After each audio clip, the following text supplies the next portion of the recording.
guys both for joining us. Yeah, Uh, thank I you. want to start with a little icebreaker, something fun for you guys on this series. All right. So in this series, this is the Daemons of the Shadow Realm. There's the spirits or daemons, if you will, that work like in pairs using special abilities. So if you could have a pair of daemons yourself, what would they be and what would their abilities be? I really like the existing Daemons in the show. I think they're a lot of fun. I'm also a big horse girl. I like horse. I like Hanses a lot. So in episode 2, you get to see Oshira-sama's big sparkly silver horse. I want to ride the horse, and then maybe I'll borrow like one of Jean's fish daemons, the one that can spit out. Is that I or Makoto, Ben? I and Makoto. That's the Okay, well, name. what's the small one called? That's I. I. I'll take I. I'll steal it from Jean, and then I'll ride the horse, and then have the fish spit out like a bow. I'll take Yuru's bow and arrow too. Why not? And then I'll us as the main character after that. We have our full arsenal ready to go. I love it. Ben, how about you? Yeah, man. I mean, uh, I would just pick right and left. They're perfect. They're just perfect as they are. Like their powers, everything. They're wonderful. And I mean, like I would have, I don't know, I would have left read me bedtime stories or something going to bed because Colleen has the most lovely voice on the planet Earth, and it's an honor to work with her. I love it. I love it. You guys have as twins in this series, you guys have a complicated history to say the least. How would you guys describe the relationship between these two characters? Ben, I'll throw it right back to you.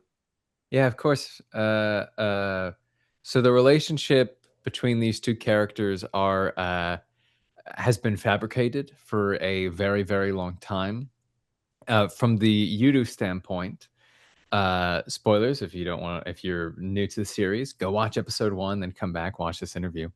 However, Yudu has been lied to for nearly a decade. He's been lied to that this specific ghost-like creature, we don't quite know what they are yet, it was Asa when in fact it wasn't. Um, Yudu is going through a time period of denial that that lost time is truly lost, and he doesn't quite know how to confront that. And so that's why whenever he sees Asa, he's like untrustworthy, or he's like a cat who's been uh, uh, misused by humans. He just doesn't quite. He's like, I don't know, I can't trust you or anybody really, right? So the relationship is frayed, and it's not any of those two faults. Uh, it's the clans that did this to them, right? So the relationship is totally frayed. But from Asa's point of view, um, Molly, Completely yeah, different. To her, she's had her brother for most of her young life, and when her parents take her out of the village, she thinks she's just going back to rescue her brother. Little does she know the village stuck a little imposter in it, a little faker, and he's been spending most of his time with her. So when they're reunited, I think she has a really hard time trying to reconnect with her brother because they have such different circumstances when they separated. And the whole story is gonna kind of explore how they reconnect after that, and it'll be a lot of fun. yeah. It's it's beautiful. It's so beautiful. I mean, you mentioned like they're very different in themselves, right? They're very unique in different ways. And so, Molly, I'll throw it right back to you. What is your favorite character trait of Asa as well as of Yuru and vice versa? Mm. I Hiroma Arakawa writes such strong female characters, and Asa is very much in line with that grain of thought. She is very capable on her own.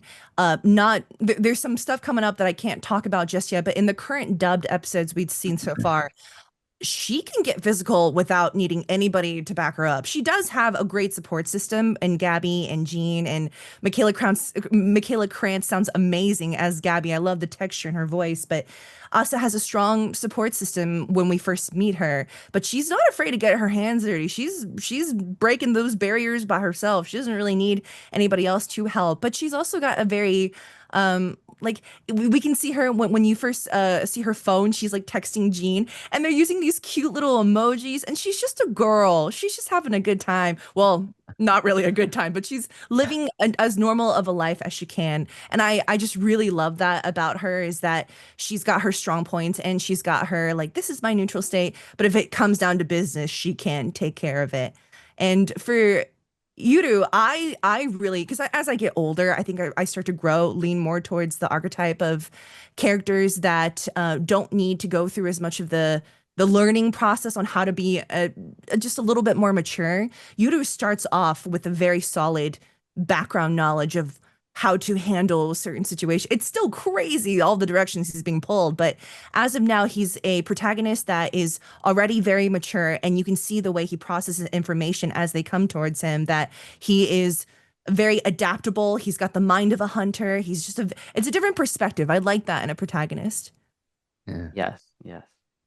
Ben, Yeah, yeah, totally. I mean, what I love so much about Yuru, Yuru, as of right now in the story, from what we've seen in the dub, he's going through something that we call a flat character arc in storytelling, which is what a lot of protagonists go through. And that means that the character from the get-go of the beginning of the story has a good sense of right and wrong, right? A good sense of duty, and when to take it just far enough, right? And I love his level-headedness, right? And that's my favorite scene in episode 2, where he confronts Gabby, and Gabby is quite obviously trying to get him mad, trying to goad him to do something drastic for him to go after her, rather than him use his daemons. But he takes a breath. He's like, "The village massacre, was that you?" Anger, breath, and he's like, "Listen, Daemons, I'm not going to tell you what to do, but I'm gonna give you some, maybe you could do this, you know, and if you want to, you can." Right. I love that about Yudu. Something I love about Asa is we can't talk about it too much because, as Molly said, that's the episode that comes out next week. But it's quite evident that Asa has lost something. I mean, we heard it in the most recent episode that she is dead, that she died, right? She's not dead, but she died, right?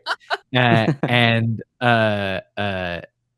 she has obviously lost something. And to lose something so, so stark, so insanely dark, and to still be a happy and positive person is a wonderful trait in a human being, and I really think that that's something that that's a testament to Hiromu Arakawa's brilliant storytelling. Next week episode, I was reading it in the manga when I was first reading it, and I was like, she is a perfect storyteller. So you guys are in for an absolute treat. And Molly is also a very good actress, and that's all I'll say. you both brought it up. Harumu's work. Fans have just been excited to see another adaptation. What do you guys think makes her storytelling resonate so strongly with audiences? Ben, I'll throw it right back to you. Yeah, man. I mean, it's depth. Her characters are characters. They have so much depth and layers, and each one of them have their own dreams and goals and desires. And it doesn't matter what group or clan or faction they're with. They all have their own reasons for being in the story. And that is not something that we see in all stories, right? Sometimes characters are used as plot devices or anything like that. Not in Arakawa's world. Arakawa's world, all the characters are fleshed out. And that leaves so much space for people to grow attachments to specific characters, particularly Daemons of the Shadow Realm. I would say that almost everybody is in this kind of morally gray area. So even people who do despicable things, we can still look at them and go, "Oh, I get it." Right? I understand.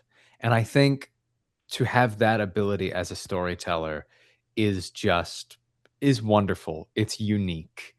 And Arakawa it's an absolute honor to be um, a part of her story. It's the highest honor of my career so far. So, yeah. Yeah, Wow. everything Ben said, I absolutely agree with. Arakawa's storytelling is not everything is black and white. There's motive and there's intention behind most of her decision making. And beyond what Ben said, because I agree with everything, I like that her stories, there is a start and a finish with a clear goal in mind. It does not prolong anything excessively for just to prolong it for no reason, I guess. So for me, I think it's accessible and easy to follow, and it's easy for new people to get into it because it is an enjoyable story from start to finish, and it doesn't overstay its welcome. I think she's got tempo and pacing down to perfection. I love all her work. Yeah. I love that you brought that up. It is very new anime friendly. My lady does not watch any anime, and she's watching this with me. So it's really nice. But I want to thank both of you for your time today, and on behalf of myself and Agents of Fandom, it was a pleasure speaking with you both. Yeah, Dude, Jan, thank you thank so you so much, Jam. much. Nice to meet you. And Nice tell to tell meet your you. partner, keep watching, keep enjoying, and thank Yeah. her for watching.